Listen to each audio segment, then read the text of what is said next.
Greetings everyone. This is relative to installing rigid fog lights on my 2017 Kawasaki Versys. And the reason I'm doing this is because I found it to be challenging, and I actually had to call upon the help of an electrician friend of mine to help me figure it out. So this is just a quick look at the bike, and now let's take a peek at the items that I'm installing. So these are made by a company called Rigid Industries, D series. This particular part number is 202113, and it is a pair of 6 LED lights. And on the back of the box you'll see a few things. I'm hoping that you get a focus here. 202113 on the left side, SM stands for surface mount. They are floodlights.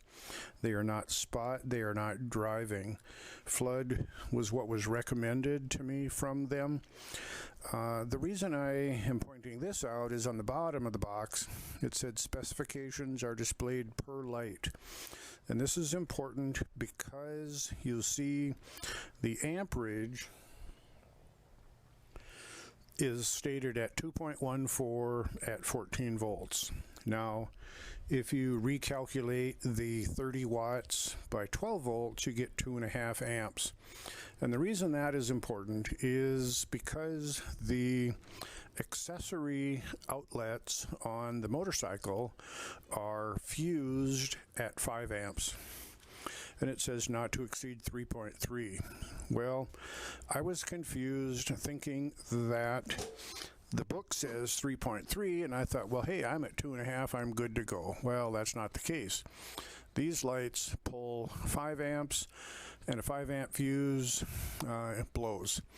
So what we did is we wired in a relay, and I'll show you that number in a minute, but these two connections here are the accessories that are available to you in the factory wiring harness on the left-hand side of the tank, just above the radiator.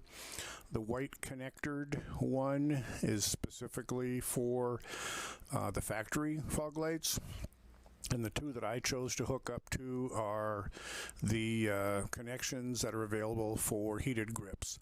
They're both the same thing. It's just that there were bullet connectors on this one, and the white connector, I guess I felt was too nice for me to cut off. So I chose to use the connections that are for heated grips. Either one, same thing, same power, same 5 amp fuse.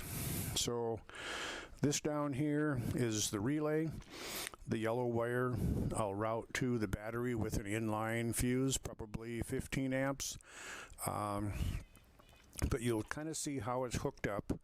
I'm colorblind, so bear with me, but this wire, which I call red, is not used. The white wire goes to the ground on the switch. The blue wire goes to what's supposed to be a blue wire on the wire harness, but they put a band around the red wire, I believe, but you see the band. And the two grounds from the wire harness go to the ground on the relay and to the ground on the switch. Blue goes to red. Blue apparently is the power. So you can see I have quite a mess of wires, but it's functional at this point. Up here is the switch that I chose. It is a 10 amp switch.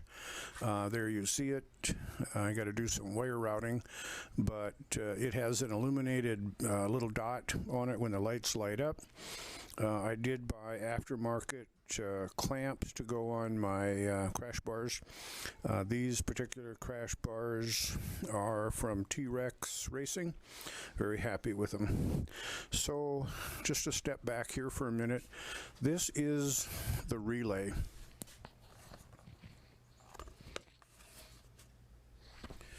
just if you want to use it, it's AR-143. The electrician friend of mine says it's pretty common.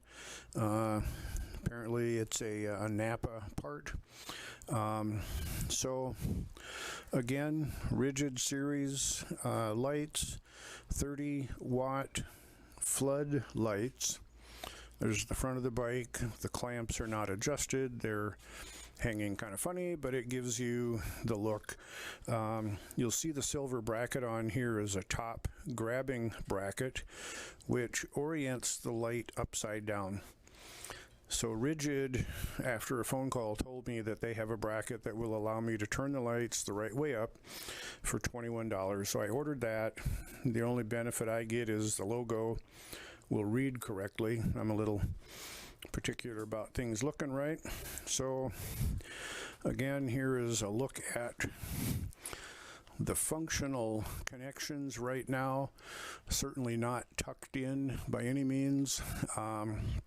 The removal of the fairings on this side of the bike, to some people, is easy, but to a first-time person, it was about 2 hours for me to get it off comfortably without breaking anything.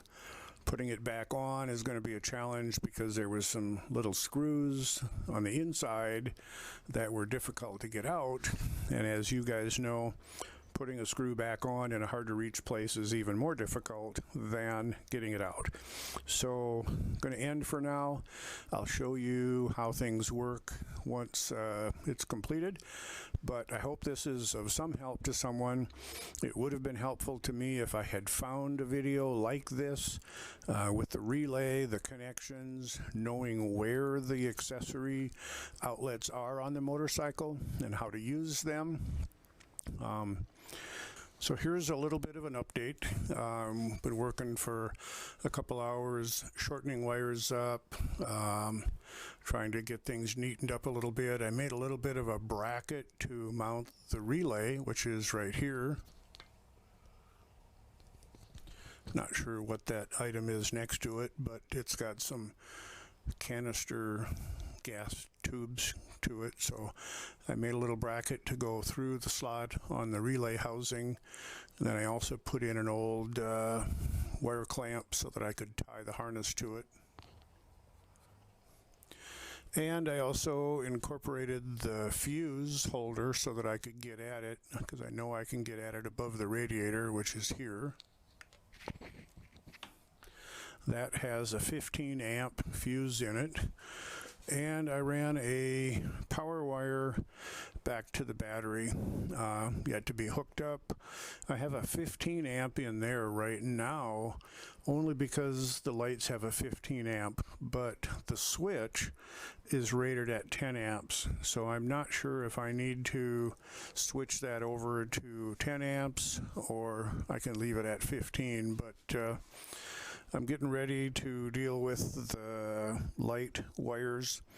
They're pretty long right now. I'm just kind of contemplating whether I cut and shorten them up or I coil them and hide them. I'm more of a neat desire than kind of a coil it up and hide them. But you'll see I put male-female connectors on everything. I taped back up the factory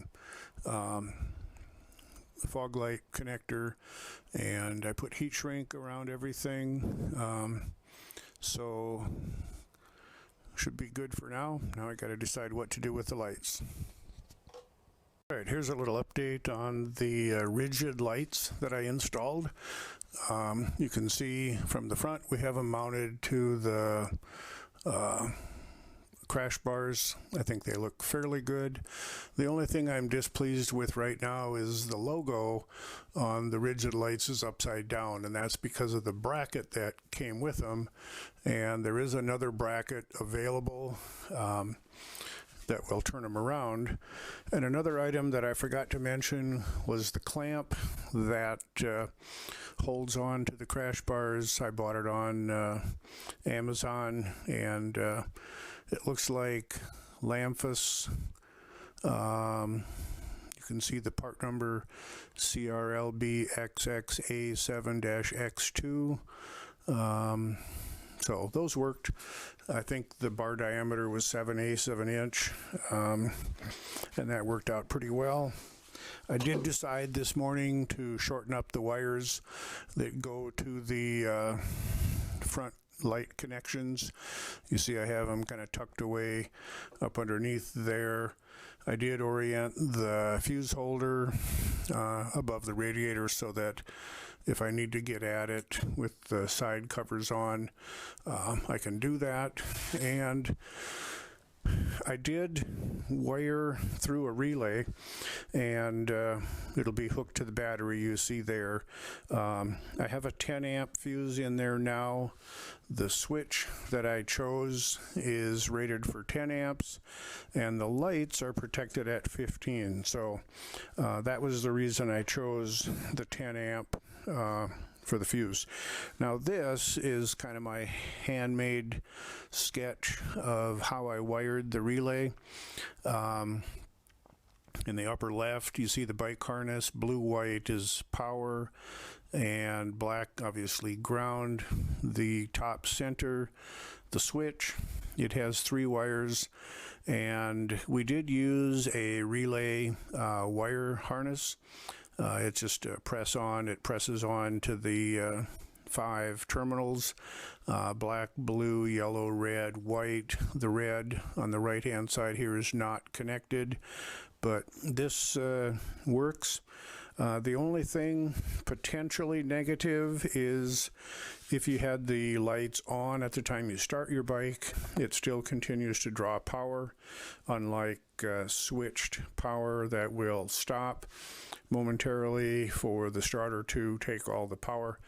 But I don't imagine I'm going to turn these lights on unless the motor is running. So that's where we are now, just about wrapped up. Put the covers on here shortly, and then out this evening to do some adjusting, and should be good to go. Get the new brackets on, and I'll rotate the lights over, and we should be good. For me, a large part of this process was getting access to the accessory connections that are underneath the left-hand covers of the motorcycle. And between taking screws out and popping out the little plastic pins into rubber grommets, my biggest worry was pulling on something that I should have unscrewed without breaking it. But there is 4 pieces of hardware to remove, and then you're left with the little rubber buttons. The first is the screw on top, and the next is a little plastic snap pin right there, and there is another screw underneath here, and then you get down to the bigger one down here on the motor. And once you get those 4 pieces of hardware out, then you're left with unsnapping the little plastic pins into the rubber grommets. And this whole side tin will come off right at this shiny line versus the matte finish line right down to there, and that'll give you access to the whole thing. These pieces of hardware are here. The 2 screws, I'm not sure which one longer or shorter goes where, but I'll figure that out. The second from the left is the motor one, and the other is the little push pin that goes up on top. But hardware, installation, wiring, tins back on, it looks like we're good. Tonight we'll, like I said before, we'll go aim it, and should be good to go. Once I get my new rigid brackets on, I'll reinstall those so that the lights will be oriented correctly, and I think we're good. Safe riding to everyone. If you wish to put lights on your bike, I think these will work out well. They have a very handsome appearance, and they should put out lots of light. Safe travels.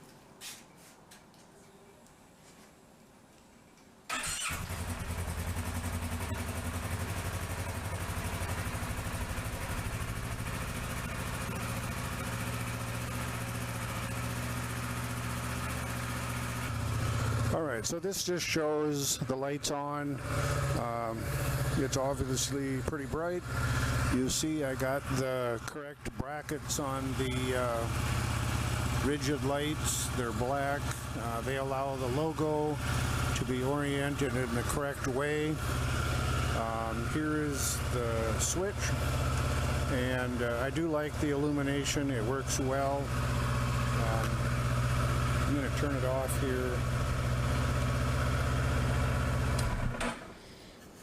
Gets a little bit loud. So again, overall, rigid 4 LED lights mounted on my T-Rex Racing crash bars. This is a 2017 Kawasaki Versys. And I have front crash bars and rear crash bars. And the focus of this was adding the rigid series LED lights. And overall, very happy with them. They give me comfort at 65 mile an hour, 2-lane road. In our part of the country, we got to watch for deer, so we got to be well lit in the evening, and these fit the bill.